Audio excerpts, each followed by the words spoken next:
अजूनही चांद रात आहे. भाग 1. मध्यरात्र झालेली. घड्याळात 12चे ठोके पडले. त्या महालासारख्या घरात भयान शांतता पसरली होती. नोकर चाकर मंडळी आपापली कामं आटपून कधीच निघून गेलेली. राधाबाई आणि मोहनराव, त्या घराचे मालक आणि मालकीण, तेही निद्रेचा अधीन झालेले. आज बऱ्याच दिवसानंतर शांत झोप लागली होती त्यांना. त्यांचा एकमेव नातू फायनली त्याच्या डोक्यावर अक्षता पडल्या. त्याचा संसार सुरू झाला. या समाधानाने कितीतरी दिवसांनी निद्रा देवता त्यांच्यावर प्रसन्न झाली होती. नाहीतर या उतारवयात बरीच दुःख पाहावी लागली होती त्या दोन म्हाताऱ्या जीवांना. वसुंधरासोबत लग्न झाल्यावर त्याचं आयुष्य पुन्हा एकदा मार्गी लागेल असंच वाटत होतं त्यांना. एवढीच भाबडी आशा होती त्यांची. एवढे दिवस लग्नापासून दूर पळणारा तो फक्त तिचा फोटो पाहून लग्नाला तयार झाला. आणि आज फायनली लग्न झाल्यावर त्याच सुखाने, समाधानामुळे झोप लागली होती त्या दोघांनाही. त्या महालामधल्या एका मोठ्या खोलीमध्ये एक मुलगी नववधूच्या वेशात सोफ्याला टेकून खाली बसली होती. वसुंधरा नाव तिचं. एवढ्या शांततेत फक्त तिच्या हुंदक्यांचा आणि मुसमुसण्याचा आवाज तेवढा येत होता. कितीही अडवलं तरी डोळ्यातलं पाणी अखंड वाहत होतं. मागच्या काही दिवसांपासून तिचे अश्रूच फक्त तिचे सोबती होते. बस, आणखी दुसरं काही नाही. काय काय आणि किती किती स्वप्न पाहिली होती तिने, पण तो एक शापित दिवस तिचं आयुष्य उद्ध्वस्त करून गेला. तिच्याही नकळत तिचा हात तिच्या पोटावर गेला आणि पुन्हा एकदा हुंदका बाहेर पडला. तिने ओठांवर मूठ दाबली, डोळे मिटले आणि त्याचा निरागस चेहरा डोळ्यासमोर आला. किती खुश होती ती दोघं एकमेकांसोबत. तो त्याच्या घरी त्या दोघांविषयी सांगणार होता आणि मग ती दोघं कायमसाठी एक होणार होती. पण प्रारब्ध काहीतरी वेगळंच होतं. त्याचा अचानक मृत्यू आणि तिचं आयुष्य होत्याचं नव्हतं झालं.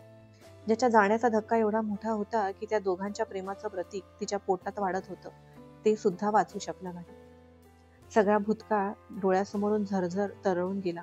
त्या दोघांचं भेटणं, एकमेकांवर जडलेलं प्रेम, त्यांच्या आयुष्यातले ते सोनेरी क्षण आणि एक दिवस त्याचं अचानक निघून जाणं. का का केलं असेल त्याने असं? का उचललं असं पाऊल? का संपवलं स्वतःचं आयुष्य? असे कितीतरी प्रश्न ती स्वतःला विचारत होती. कुणी कितीही सांगितलं तरी तिचा विश्वास बसत नव्हता. पोलीस कंप्लेंटही केलेली, शक्य होते ते सारेच प्रयत्न केले. सत्य जाणून घेण्याचा प्रयत्न केला, पण व्यर्थ. सगळीकडे सेटिंग लागलेली. या प्रयत्नात तिची नोकरीही गेली. खूप शोधूनही, उलथापालथ करूनही तिच्या हाती काहीच लागलं नव्हतं. जणू सत्यापर्यंत पोचण्याचे सारे मार्ग बंद केले होते कुणीतरी. तिच्या आयुष्यात निराशा वाढत गेली. जगण्याच्या सगळ्या इच्छा संपलेल्या, मेलेल्या. अशातच वडिलांचं वाढलेलं आजारपण, भावाचं शिक्षण आणि पैशांची चणचण. देवाने संकट पाठवावी तरी किती. मनात तुझवरही इच्छा नव्हती लग्नाची, पण वडिलांनी आणि भावांची जबाबदारी नाकारता येणार नव्हती. पैशाअभावी आईचा इलाज होऊ शकला नसल्याने आईला आधीच गमावून बसली होती ती. वडिलांच्या बाबतीत असं नको व्हायला म्हणून स्वतःला बजावत होती. तिने स्वतःच्या जीवाचं काही करून घेतलं असतं तरी वडील आणि भाऊ दोघंही उघड्यावर पडले असते. म्हणून मनावर अक्षरशः दगड ठेवून ती या लग्नाला हो म्हणाली. खूप मोठा नाईलाज होता तिचा. दुसरा कुठला पर्यायही नव्हता तिच्याकडे आणि म्हणूनच तिने हो म्हटलं लग्नाला. राधाबाईंनीही नेमकं हेच हेरलं होतं. आकाशचा स्वभाव आधीच चिडका. त्याचा एक मोठा भाऊ होता. खूप जीव होता आकाशचा त्याच्यावर. आई वडिलांनंतर तोच एक होता त्याच्यासाठी. त्याचं सगळं ऐकायचा. लहान भावापेक्षा लहान मुलासारखा सांभाळ केला होता त्याच्या मोठ्या भावाने. आकाशचे सारे हट्ट, साऱ्या इच्छा एका शब्दावर पूर्ण करायचा तो. पण एक दिवस अचानक त्याच्या मृत्यूची बातमी कळली आणि सारं होत्याचं नव्हतं झालं. आकाश, तो तर खूप कोसळून गेलेला. अथक प्रयत्न करूनही तो हे सत्य पचवू शकला नव्हता. आतून पूर्णतः तुटून गेला होता. आधीच रागीट तो आणखी चिडचिडा आणि एकलकोंडा झाला. राधाबाई आणि मोहनरावांना त्याची काळजी वाटत होती. त्यांच्या घराण्याच्या तोलामोलाची मुलगी त्याच्यासोबत संसार करूच शकली नसती, म्हणून त्यांना आकाशसाठी एखादी गरीब, शांत आणि सोशिक मुलगी हवी होती. घरात पूजा अर्चा करणाऱ्या गुरुजींना त्यांनी आकाशसाठी अशीच एक मुलगी शोधायला सांगितली. वसुंधराचे वडील आणि ते गुरुजी मित्र होते. आकाशचं स्थळ त्यांनीच तिच्या वडिलांना सुचवलं. आकाश दिसायला देखणा होताच. पैसेवालं घराणं होतं. सुशिक्षित होता.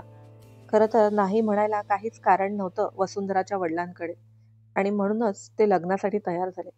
वसुंधरा ही दिसायला सुंदर, नाकी डोळी रेखीव, घरच्या गरिबीमुळे तडजोड ही स्वभावातच वसली होती. कुणालाही न दुखवणारी, सगळं काही सांभाळून घेणारी वसुंधरा राधाबाईंना अगदी योग्य वाटली आकाशसाठी. पण अडचण होती ती आकाशने हो म्हणण्याची. दरवेळी सांगून आलेली स्थळं आणि मुलींचे फोटो यांना तो केराची टोपली दाखवायचा. पण राधाबाईंनी त्या दिवशी त्याला वसुंधराचा फोटो दाखवला आणि त्याने बघता क्षणी होकार कळवला. किंबहुना लग्न करेल तर हिच्याशीच करेल अशी अटही घातली.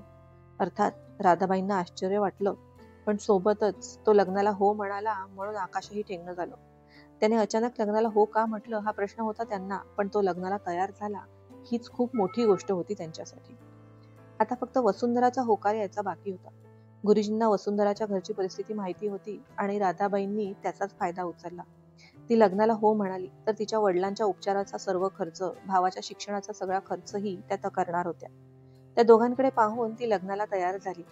पण असं असलं तरी तिला कुणालाही फसवायचं नव्हतं. तिचा भूतकाळ राधाबाईंना सांगायचा होता. पण तिच्या वडिलांनी तिला तिच्या आईची शपथ घेऊन गप्प केलं. आपल्या मुलीचा भूतकाळ ऐकून राधाबाई लग्नाला तयार होणार नाही याची त्यांना पक्की खात्री होती आणि म्हणूनच त्यांनी वसुंधराला ही अशी शपथ घातली. तिचा निर्णय ऐकून तिचे वडील तिच्यावर गरजले. तुझं हे बोलणं ऐकून त्या लग्नासाठी तयार होतील असं वाटतं का तुला? बाप मेला तरी चालेल, भाऊ उघड्यावर पडला तरी चालेल, पण तुला आपलं स्वतःच करायचं आहे. आधी स्वतःच्या मनाने वागली आणि आताही स्वार्थीपणा. कधीतरी आमचा विचार करणार आहेस की नाही तू? वडिलांचे शब्द तिचं काळीच चिरून गेले. ती आणि स्वार्थी कधीच नव्हती आणि होऊही शकणार नव्हती. पण तरी आज असे प्रश्न विचारले गेले होते तिला.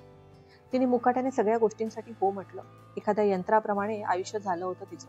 त्यानंतर भूतकाळाचं दुःख आणि भविष्याची भीती अशा संमिश्र भावनांनी ती लग्नाच्या बोहल्यावर उभी राहिली. डोक्यावर अक्षता पडल्या आणि ती सौभाग्यवती वसुंधरा आकाश इनामदार झाली. पण या लग्नाचं भविष्य काय असेल तिचं तिलाच माहिती नव्हतं. आकाश सोबत ती आजपर्यंत एकदाही एका शब्दानेही बोलली नव्हती. कधी त्यानेही इंटरेस्ट दाखवला नाही. एका पूर्णतः अनोळखी माणसासोबत ती तिच्या आयुष्याची वाटचाल सुरू करणार होती. मनात खूप भीती होती. विचार करून मन आणि सकाळपासूनच्या धावपळीमुळे शरीर दोघंही थकलं होतं. तशीच सोफ्याला टेकून ती तिथे बसल्या बसल्याच झोपी गेली. बेडवर उठून जायचं भानही नव्हतं तिच्यात. इकडे स्टडीमध्ये आकाश बसला होता. समोरचा ॲशट्रे सिगारेटच्या थुकटांनी भरला होता आणि समोरची विस्कीची बॉटल ही खाली झालेली. पूर्ण रूम मध्ये धूर आणि धूर झालेला. त्याने टेबलवर पडलेल्या डायरीतून एका मुलीचा फोटो काढला.